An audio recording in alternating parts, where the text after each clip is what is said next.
avant de dire la façon dont la catastrophe nucléaire de Fukushima a agi sur moi, je dois juste préciser deux choses. La première, et c'est pas pour faire de la sympathie, mais ma première réaction, ma première pensée va d'abord aux victimes du tremblement de terre et du tsunami qui a endeuillé la côte nord-est du Japon le 11 mars 2011. 20 000 personnes. Et ma deuxième pensée va, alors plus généralement aux habitants du département de Fukushima, où se situe la centrale de Fukushima, et qui sont pour la plupart restés. Ensuite, comment Fukushima a agi sur moi. Fukushima a agi sur moi comme un révélateur, en m'informant, en écoutant, en lisant, en essayant de comprendre, et puis aussi en lisant le témoignage de gens qui soit travaillaient avant la catastrophe ou après la catastrophe, les liquidateurs notamment, paroles rares mais très précieuses, ou les gens qui sont restés dans le département de Fukushima. J'ai compris que, comme eux en quelque sorte, mais moins qu'eux puisqu'eux ils étaient sur place, j'avais subi comme une sorte d'opération chirurgicale, mais sans anesthésie, une sorte d'ablation. Je ne pourrais plus y retourner, en toute quiétude, sans avoir peur. Et qu'est-ce qu'on m'aurait enlevé à cette occasion? On m'a enlevé la possibilité de retourner dans le passé de cette région qui a forgé une partie de l'identité japonaise. Et bien sûr, on nous condamne tous à aller dans le futur de cette région pour, je dirais, l'éternité à l'échelle d'une vie. Et j'ai trouvé ça insupportable. Et en quoi moi, qui ne suis pas japonais, qui ne vis pas en plus aujourd'hui au Japon, mais qui néanmoins est grandi au Japon. Donc le Japon m'a nourri. J'ai été secoué, agressé. C'est comme si les questions que je me posais, en plus j'ai de l'intérêt pour l'histoire, et de l'histoire du Japon en plus. Mais ces questions que je me posais et que je me pose encore, avant Fukushima, j'avais l'espoir, l'illusion, ou en tout cas la possibilité pratique de me dire les réponses se trouvent peut-être dans ces paysages, dans ces régions, dans ces terres. Elles y sont peut-être, les réponses, mais je ne pourrais pas y retourner, ou je ne pourrais pas y retourner sans peur. Et je trouve ça insupportable. C'est comme si on me privait non seulement de mon futur, mais en plus de mon passé. Donc c'est une sorte de... On est prisonnier d'un présent qui est lui-même insupportable. Une espèce de présent insupportable, qui va se prolonger. Et voilà. Donc ça agit comme un révélateur, et j'ai compris à quel point, après avoir passé plus de 20 ans au Japon et avoir grandi, j'aimais ce pays. C'est trivial à dire, mais et combien ce passé, comment dirais-je, possible, qui m'était rendu inaccessible, allait me manquer. Donc il faut faire sans maintenant. Alors il faut faire sans le passé et sans l'avenir. C'est pas évident. Il y a même un petit texte en japonais, je me rappelle. Ah oui, voilà, on voulait te demander. Ah oui, j'ai une phrase. C'est un haïku d'un type qui a vécu début 19e, qui s'appelait Kobayashi Hissa. Alors en japonais, c'est Yononaka wa Jigoku no ue no Hanami kana. Et en français, ça donne en ce monde, nous marchons sur le toit de l'enfer et regardons les fleurs.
J'ai des familles, le côté de ma mère qui est à Fukushima.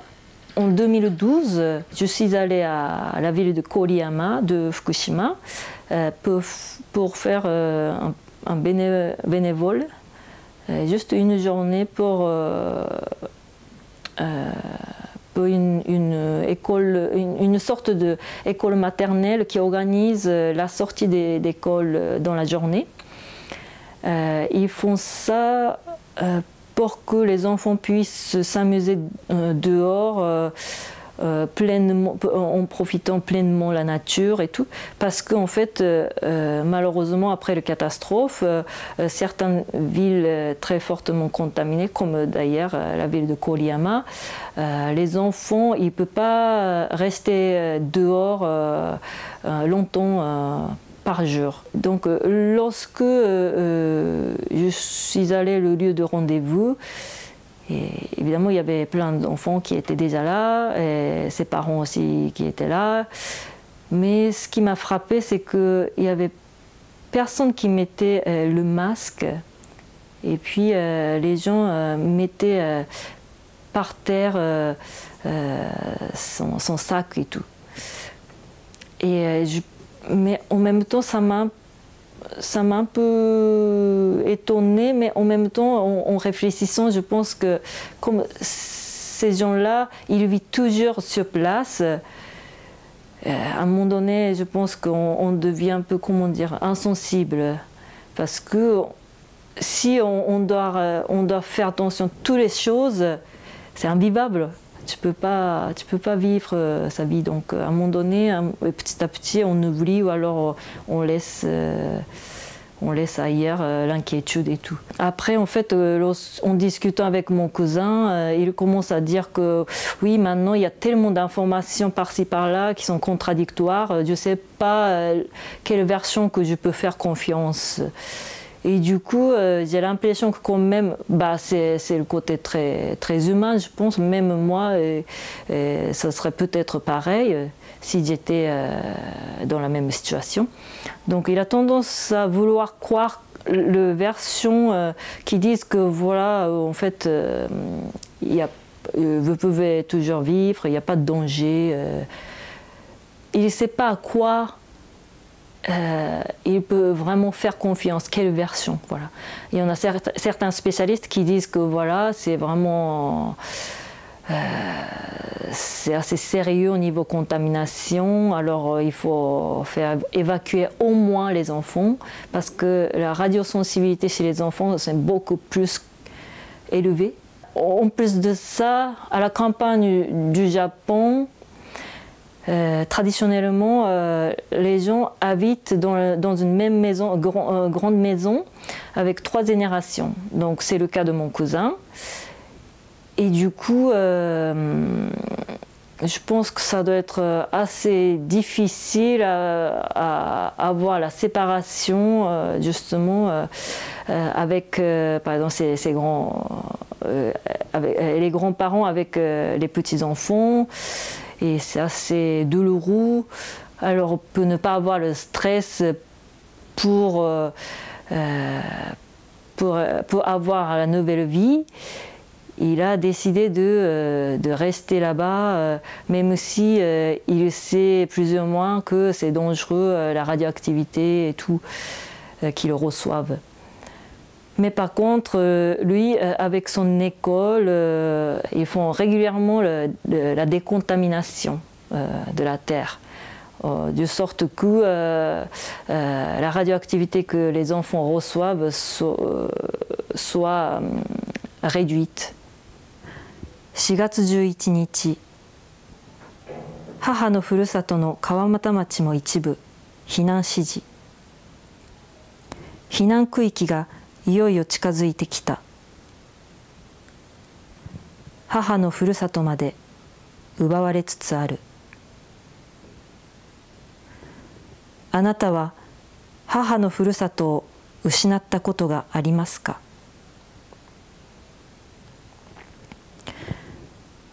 いよいよだな。どこに避難しようか。米沢か山形市か新潟か、もういっぱいだろうな、関西か、被災地も空いていていいかもしれない、岩手とか。このような会話が当たり前になっている福島をどう思いますか。Le 11 avril, le pays natal de ma mère, également une partie qui devient la zone d'évacuation. On enlève le pays natal de ma mère. Est-ce que vous avez l'expérience de perdre le pays natal de votre mère?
Je travaille pour une association de protection de l'environnement qui justement lutte contre le nucléaire.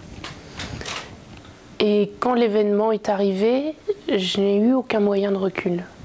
C'est-à-dire que dès les premières heures, les premières minutes, j'ai eu constamment mon téléphone qui sonnait avec des journalistes qui me demandaient de commenter. Et sans pouvoir penser à ce que ça signifiait réellement. Ce que ça signifiait réellement, c'est-à-dire tout simplement pour les gens qui vont vivre, qui vont continuer à vivre après avec la catastrophe. Et le risque qui est réel, c'est qu'une fois toute la phase spectaculaire disparue, on se désintéresse de la catastrophe alors que c'est seulement maintenant qu'elle commence. C'est seulement maintenant. On a des gens qui vont continuer à devoir vivre sur des terres contaminées, avec une contamination qu'on ne peut pas voir, qu'on ne peut pas sentir, que l'on peut certes mesurer, mais que tant de controverses entourent. Et personnellement, moi-même, il m'a fallu un peu... J'étais tellement dans ce devoir de commenter au jour le jour, de commenter sur un plan très technique, très quantifiable, où en est le réacteur, qu'est-ce qui se passe, que je n'ai pas pu... Ce n'est pas immédiatement que ce plan-là humain m'a sauté aux yeux, ou plutôt... Dans la mesure où on me poussait tout le temps à commenter sur des choses techniques, finalement,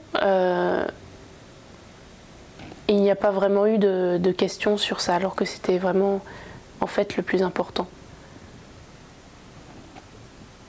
Et quelques semaines après la catastrophe, on m'a demandé de venir animer un débat sur le film Le tombeau des Lucioles d'Isao Takahata qui raconte en fait le sort de deux enfants livrés à eux-mêmes après la Seconde Guerre mondiale et ce qui les attend, à savoir l'abandon, la maladie, la mort.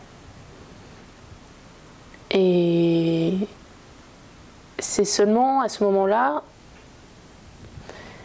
qu'a déferlé vers moi tout ce que représente la catastrophe à venir sur le plan humain. Finalement, il ne s'agit pas de Becquerel, il ne s'agit pas de l'état d'un réacteur, même si évidemment ça a un lien. Il s'agit de ce que les gens vont vivre, de ce que les gens vont continuer à vivre pour des décennies, pour des siècles peut-être. Et c'est ça qui est le plus dur, parce que ce n'est pas spectaculaire. Parce que c'est facile d'occulter ça. C'est facile de le censurer. C'est facile de ne pas en parler dans les médias. Le monde entier a déjà oublié de Tchernobyl. On en pense juste comme on commémorerait une cérémonie. Ça s'est passé il y a 25 ans ou il y a 30 ans. Alors que la catastrophe est toujours en cours. Alors que là maintenant,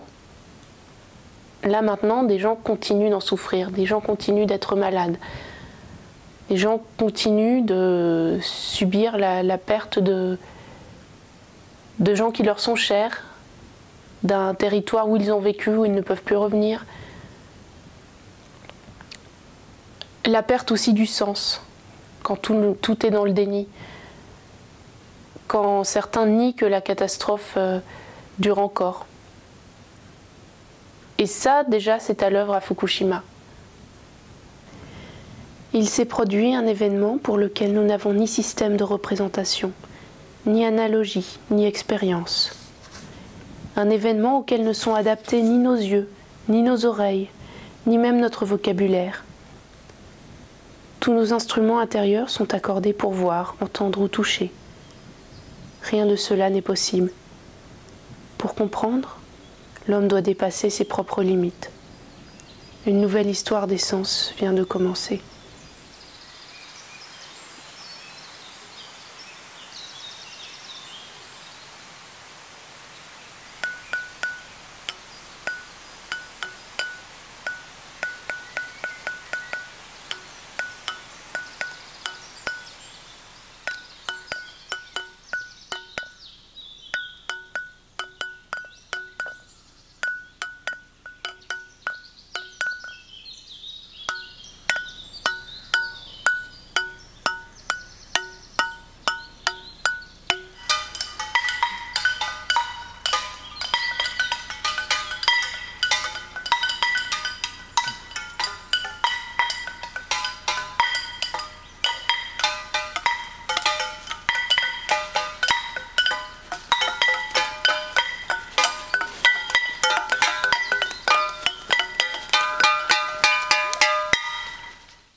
Понапрасну ни зло, ни добро не пропало.